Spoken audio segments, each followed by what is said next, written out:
அக்ஷர் பட்டேலுமே வந்து அந்த ரோல் நல்லா செட் ஆயிருக்கு. ஒரு 30 பால்ஸ் ஆமா, எல்லா மேட்சுமே ஒரு கான்ட்ரிபியூஷன் இருக்கு. ஒரு 30 ரன். ஸ்ரேயா ஐயர் சொன்ன மாதிரி அக்ஷர் பட்டேலுமே வந்து எந்த மேட்சுமே ஃபெயில் ஆகல, ஈஸியா விக்கெட் விடல.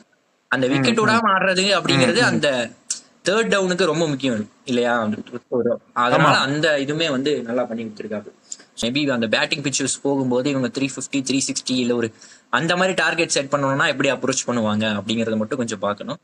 பட் இந்த மாதிரி கண்டிஷன்ஸ்க்கு வந்து பக்காவா ஸ்கெட்ச் போட்டு ஆடிட்டாங்க. நீ பிளாட் ட்ராக்கா ஒரு பேட்டிங் ட்ராக்கா இருந்தாலுமே இவங்க எல்லாருமே ஹிட்டிங்கும் போகக்கூடிய பேட்ஸ்மேன் தான். ஏன்னா இதுல கூட இந்த மேட்ச்ல கூட நீ பார்த்தேன்னா நல்லா போயிட்டு இருக்கும்போது பிரஷர் கொஞ்சம் பில்ட் ஆனா அதை ரிலீஸ் பண்ணி விடணுங்கிறதுக்காக ஒரு ஷாட் ஆடினாங்க. போன மேட்ச்ல அது நல்லா கை கொடுத்தது.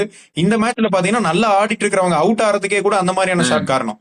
நீ வந்து இப்போ ரோஹித் சர்மாவா இருக்கட்டும், ரோஹித் சர்மா ஸ்டம்பிங்கா இருக்கட்டும், ஸ்ரேயாஸ் ஐயர் அவுட் ஆனது அந்த பால் கூட சாண்ட்னர் பால்ல பால் ரிலீஸ் ஆறதுக்கு முன்னாடி நகர்ந்து இந்த பக்கம் ஸ்கொயர்ல ஃபைன் லெக்கு பின்னாடி தான் அடிக்க போறான் அப்படின்றது தெரிஞ்சு போச்சு. பட் அது சரியா மாட்டி இருந்து நீ ரச்சின் ரவீந்திரா தலைக்கு மேல போயிருந்தா 4 தான். பட் அந்த இடத்துல ஒரு கேட்ச் ஆயிடுச்சு. அந்த ஷாட் கூட அவாய்ட் பண்ணி இருந்திருக்கலாம். அந்த பால் இல்லைனாலும் இன்னொரு பால் அடிக்கலாம். அதே மாதிரி நீ ஹர்திக் பாண்டியா அவுட் ஆனது, அதுக்கு முன்னாடி அக்ஷர் பட்டேல் அவுட் ஆனதெல்லாம் ஷாட்டுக்கு போய் தான் அவுட் ஆனாங்க. அவங்க இன்டென்ஷன் வந்து ஒரு 6 அடிக்கணும், ஒரு பவுண்டரி போகணும், இப்போ ரன்ன பாலா போயிட்டு இருக்கிறது பிரஷர் பில்ட் ஆகக்கூடாதுங்கிற ஒரு பாசிட்டிவ் இன்டென்ட்டோட தான் அடிச்சாங்க. சோ பின்னாடி ஆள் இருக்கு அப்கோர்ஸ் பினிஷ் பண்றதுக்கு. ராகுல் ஒரு முனையில வந்து நின்னாச்சு, கேஎல் ராகுல் நின்னாச்சு, ஜட்டு பின்னாடி இருக்கிறதுனால எப்படியும் ஒரு கடைசியில் ஒரு 20-30 ரன்னா முடிச்சிருவாங்க அப்படிங்கிற கான்பிடன்ஸ்ல தான் மேபி இவங்க இந்த ரிஸ்க் எடுத்தாங்கன்னு நினைக்கிறேன்.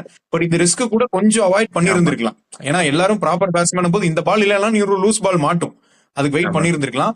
சோ நீ சொல்ற மாதிரி இந்த பிளாட் ட்ராக்கா இருந்தா இவங்க கிட்ட இருந்து இன்னும் பேட்டிங்ல இன்னும் அதிகமான ரன்ஸ் தான் வரும் இல்லையா? நல்ல இன்னும் ஷாட்ஸ் போவாங்க, ஸ்கோரிங் ஆப்பர்ச்சுனிட்டிஸ் இன்னும் அதிகமா இருக்கும். இந்த மாதிரி ஸ்லோ பிச்சா இருந்திருக்காது. சோ அதுவும் வந்து மேட்ச் பண்ணிக்கலாம்.